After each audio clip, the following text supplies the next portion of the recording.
Only Ukraine's President Zelensky and his generals know exactly when they'll launch their much-anticipated spring counter-offensive to try to repel their Russian invaders. But on the ground and in diplomatic circles, expectation is mounting. In a moment, we'll hear from Ukraine's top diplomat in the UK, who I've been talking to, on the pressures his country's troops are feeling now they've got more of the Western weapons they wanted. But first, our team on the ground has found a mix of preparedness, old weapons and new, yet a determination among Ukraine's soldiers to fight to the finish to reclaim their land.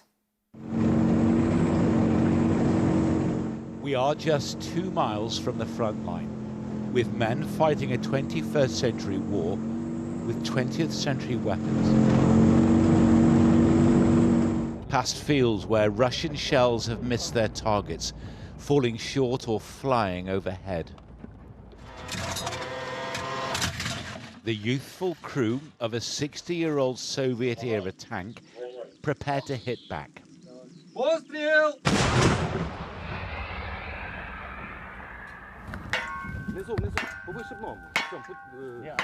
It doesn't always go to plan. A shovel handle won't shift a misfiring mortar round stuck in the tube. This is a problem, this means. This is a capsule, cartridge. It's broken. A new mortar from Soviet temperature, yeah? 92 years. 92 years, guys. This is 92 years old? Yeah. Okay,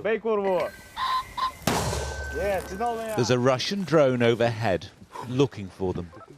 So every second counts. Every success celebrated.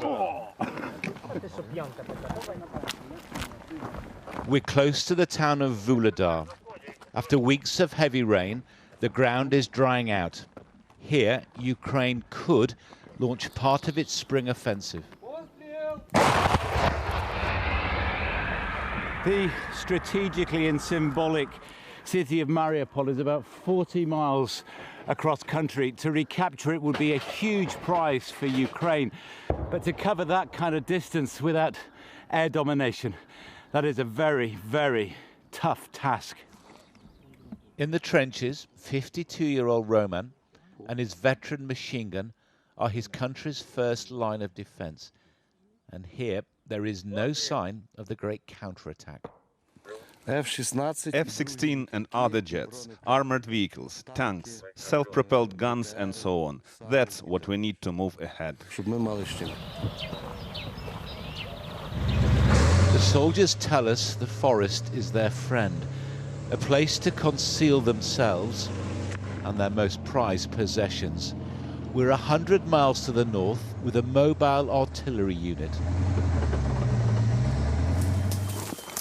Under the command of Daniel. He's just 21.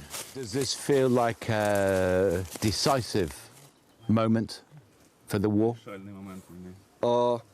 I think so.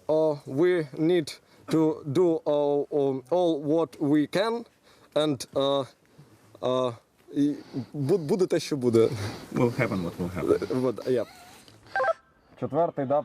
Over the radio, an order comes to move quickly. A Russian target has been identified. His team operate one of the first modern self-propelled guns supplied to Ukraine, more accurate over a longer range than anything else we've been shown.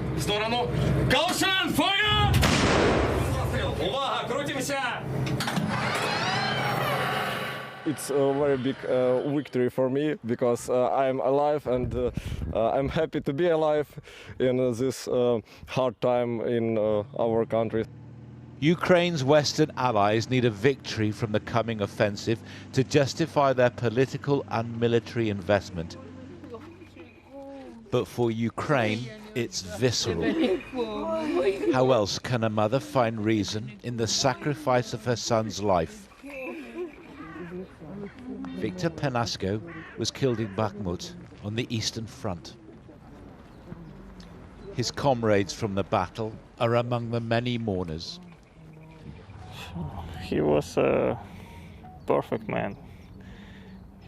He really liked life.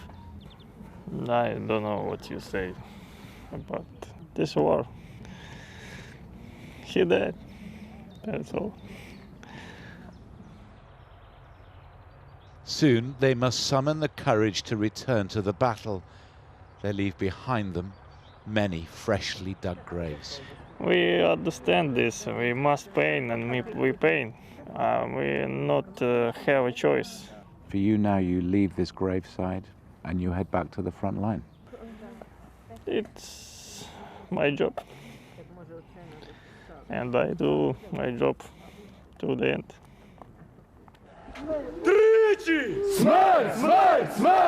The funeral ends in a show of patriotic defiance that finds echoes across the land. John Ray, News at 10, Eastern Ukraine.